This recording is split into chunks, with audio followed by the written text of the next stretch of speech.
Go live.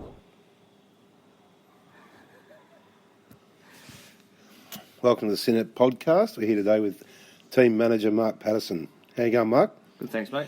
Mark, brand new team. Brand new. Started beginning of the year. 2017, first year, yep. Tell us about all the organisation and the difficulties in starting a new team. Well, we had to start with nothing.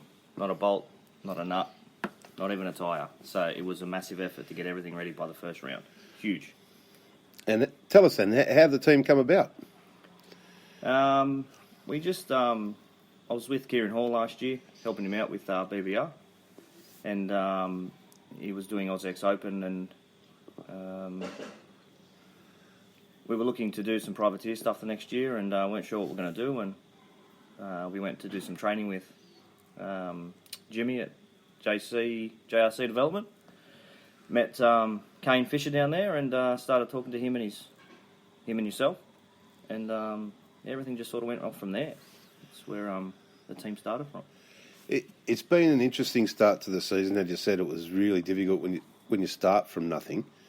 How did you manage to put it all together in such a short space of time? Help from everyone. Anyone that I asked for help was more than willing to help me, especially our sponsors. Kevin Williams from MX Nationals, he was more than willing to help me with anything. It was awesome. That made it a little bit easier. Just when I rang a sponsor or another person, they would have no troubles with helping us, and felt like that they wanted another privateer team in the scene. That's pretty good. I mean, you arranged to deal with Husqvarna, and you picked out your riders, and tell us how'd you go about securing Dylan Wills for the year? I spoke with Dylan's father, Dean, at AusX Open, just sitting in the back of a truck, actually. He came over, I just said hello and introduced myself. Knew that in the back of my mind we had a little privateer team going on. We only had 2 riders. I knew there was an MX2 spot. Whether we're going to fill it or not was another thing. Him and I just started chatting, I felt like he needed some things and Dylan needed some things that other people weren't offering. And I just thought in the back of my mind that maybe we could give him that chance. So had a chat to him. Dylan had a chat. They liked what they heard, and history says itself. He's in the team. Okay, well, I mean, we're two rounds into the season now, and tell us about the weekly organisation or what it takes to get organised for nationals, and what do you do? Yeah, well, there's plenty of things to do through the week. It all depends on what kind of round the bike had. For example, Appin was a pretty tough round on the bike. It's pretty high revving. I know Jess Foreman's looking after Dylan's race engines, as we'll be looking at putting a new piston in this week for the next round, only because there's so much labour on those engines. Depending on what happens to the bike, depends on how many parts we need to order. So the usual things will be the new tyres, chains, sprockets, all those kind of things that need to be done. The sticker kit from Moto Kit, Maddie, does a really good job with them, and every second round or every round we'll get new plastics for them as well, from MX1. Okay. Has it been an eye-opener for you, the amount of work, effort and time that goes into running the team? Oh, huge eye-opener. People wouldn't believe how much work there is behind the scenes. Negotiating, organising things, deliveries, freights, parts, just negotiation every week. Just getting everybody together, it's hard. And on top of that, keeping all the riders informed of what's going on, making sure they're healthy and all of that, I imagine, too. Keeping them up to date with where we're training, what races we're going to do at a club level, and trying to get them all to gel together and try and ride as much as possible together so they get the advantage from it. Yeah, okay. We've got, part of what you've been doing, you've got a number of things organised and in the pipeline, and you've treated Synep a little bit different from the factory teams, whilst trying to maintain and give the riders everything. You're branching out a little bit in doing different things on social media. How's that working? Social media is good for us. I think it's the way of the future. We look after our sponsors as much as we can, giving them every opportunity to promote them as much as possible. Okay, and how you go about that? What have you been doing? Well, like the podcast, for example. We've been doing some podcasts now for a little while. We did the riders, and now we did the coach, Nick Sullivan, the other week, and we're starting off the TV series with Dave Cotter, and that's going to be cool. It's been pretty cool, It's hasn't pretty funny, yeah. He's a funny guy. it? Yeah. And I mean, the other stuff you mentioned, you're doing stuff, social media ads for the sponsors. Yeah, we do. We do a lot of videos, little short videos, 30-second ones usually, especially for Instagram. They're really good for that. Cole Fisher helps us out heaps with that. Yeah, definitely check out his videos. Cole.Fisher, number one. Cole.Fisher1 is his Instagram. Okay, and you get a lot of support from with the riders from Factory Spec, and Kenny was on the show here not long ago.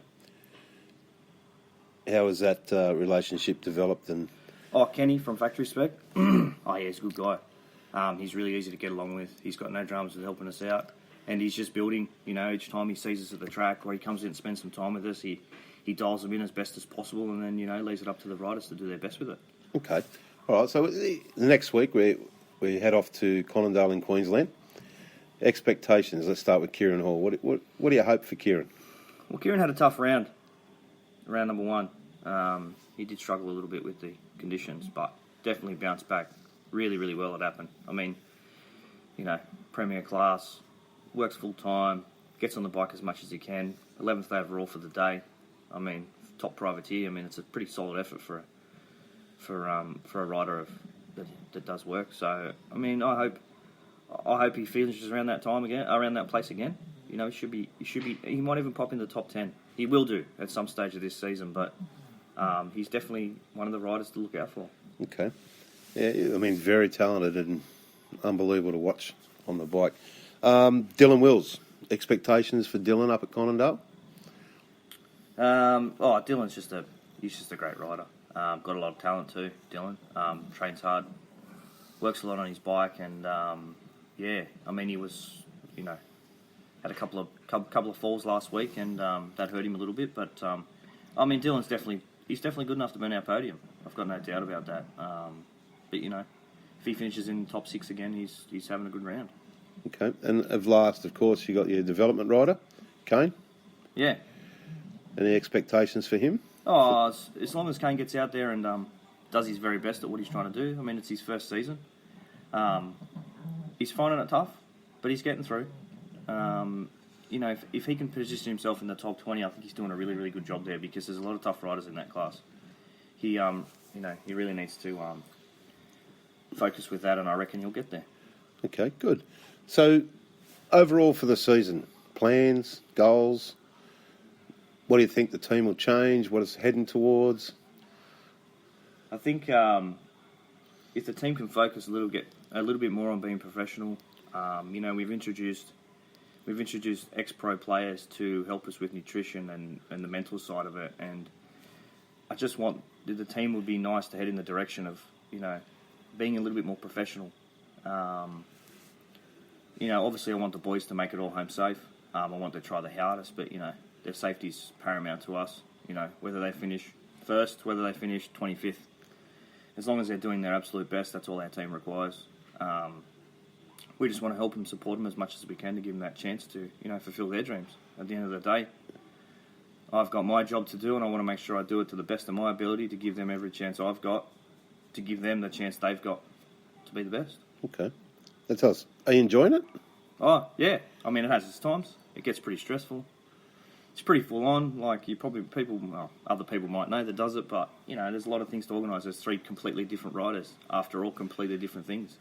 They're all after completely different suspension settings. That takes time. It's not easy. Different tyres, different setups, different engines, different everything. Everything's different. So you're trying to accommodate all of them as much as possible, but you only have a short period of time to get it done.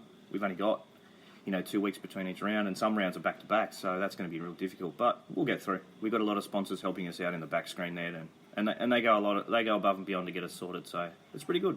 Okay. What's been your highlight so far? Watching the boys race. I love it. Whether it's, whether they're in 5th or 25th, it doesn't matter to me.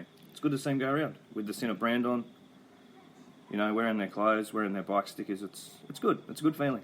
It is a good feeling, isn't it? Race day, the big show. It's well worth people coming out and having a look and, definitely. and seeing how good these guys, all of them, are. I mean, yeah, these guys are flying around these tracks. It's awesome to see the big trucks there. But, it's good to see the privateers hanging in there too. There's a lot of privateers doing some good stuff this year, so it's just good to see the boys getting out there and competing at their best. Okay, it's cool. Mate, anything else that you hope to achieve for the year, or you want to say while we're here? I just hope the guys finish in a solid spot. They just try their best, and you can't predict the future. That's the worst thing about this sport. Obviously you want all of them to win, but in a realistic world, they just got to do their best, and whatever their best is their best. We just want to head the team in a little bit more professional direction, and we want to get them trained, nutrition, the mental side of it. The mental side's huge for race day. Everyone struggles with it, I'm sure of it.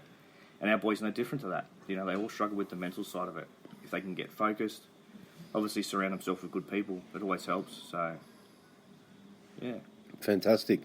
Mark, thanks for coming in, spending a bit over 10 minutes talking to everyone and giving them an insight into what requires to run a team, and I'm sure we'll catch up with you later on in the year. Thanks, Scotty. Thanks, mate.